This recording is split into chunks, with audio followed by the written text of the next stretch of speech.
Originality is undetected plagiarism.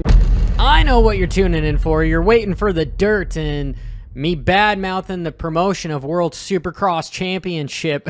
That's not what I'm going to do. I'm actually going to do the exact opposite and say how enlightening this is and how important this is for the economic growth of motocross and supercross worldwide. Yes, there's a lot of people I've talked to that say Feld, Supercross, and MX Sports with motocross here in the United States are at war with World Supercross. Madness. This is Sparta! And yeah, they might be sort of going to war with trying to take riders and money here and there, but they don't understand the gravity of the situation where you know how many viewers are watching worldwide that normally don't tune in to American motocross and supercross. You are essentially turning people into fans of motorcycle racing, and it's growing the sport as a whole because they might notice some of these guys from World Supercross where they come to their country, and then now they're like, wait, I really like this dirt bike supercross type racing. So now those eyeballs move into the United States and they buy this international package when it comes to Peacock for NBC.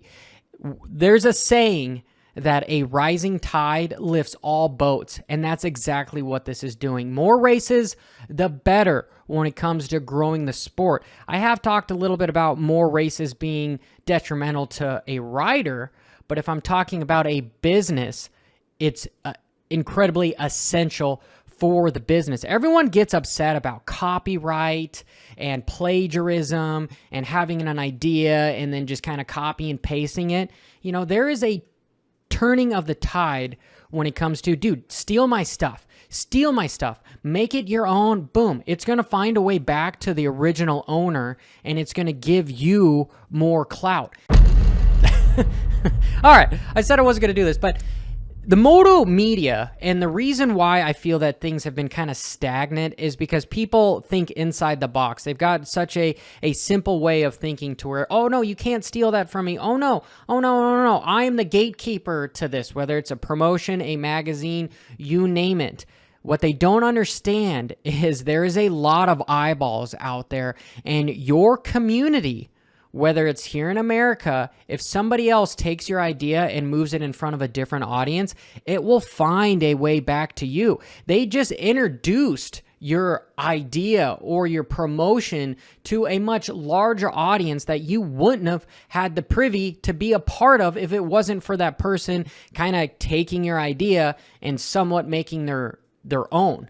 And that's exactly what World Supercross is doing. And everybody needs to keep their panties in line and just accept it and try to grow your own promotion. And this is what exactly the Super Motocross is doing, the extra $10 million. You know, 7 of it is coming from NBC, and then the rest is coming from Feld and MX Sports. Again, it's that whole, we're all lifting everybody's boats here, but it's going to help each other grow.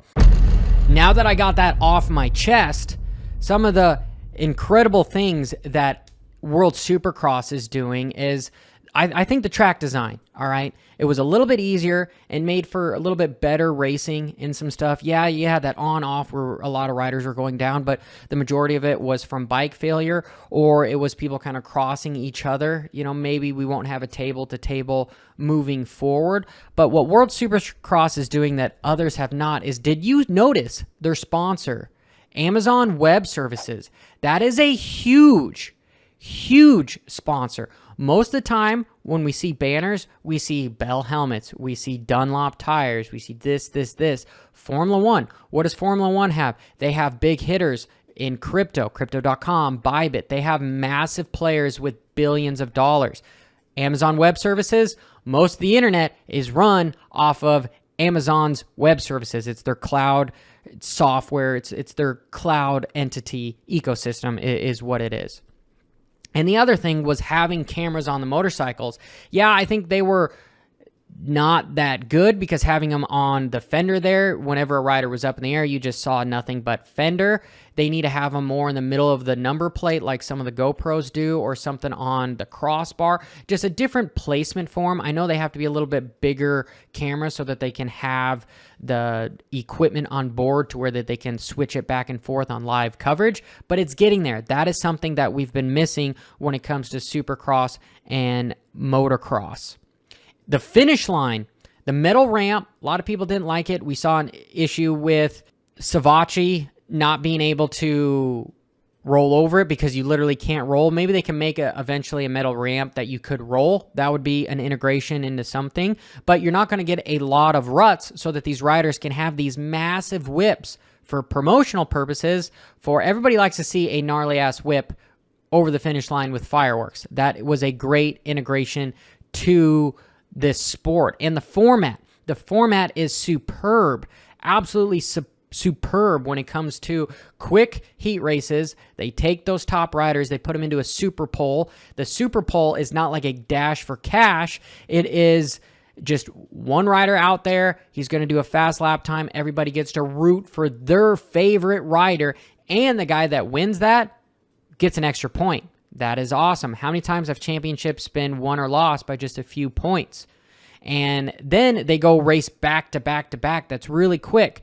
I will say that it does make for potentially ruining a rider when it comes to consistency, because they might crash in one race and the bike is just not feasible here in the next 5 laps to go get another bike and put it on there. You know, I'd have to look more closely at the rules. I believe this is covered by FIM. If they can have another motorcycle just on hand. If they can have another motorcycle just on hand, that is great. But I would like to see some recovery from the riders, even if it's 15 minutes, because the races are so short. You have 6 laps for 250s, 8 laps for 450s, at least in the first 2.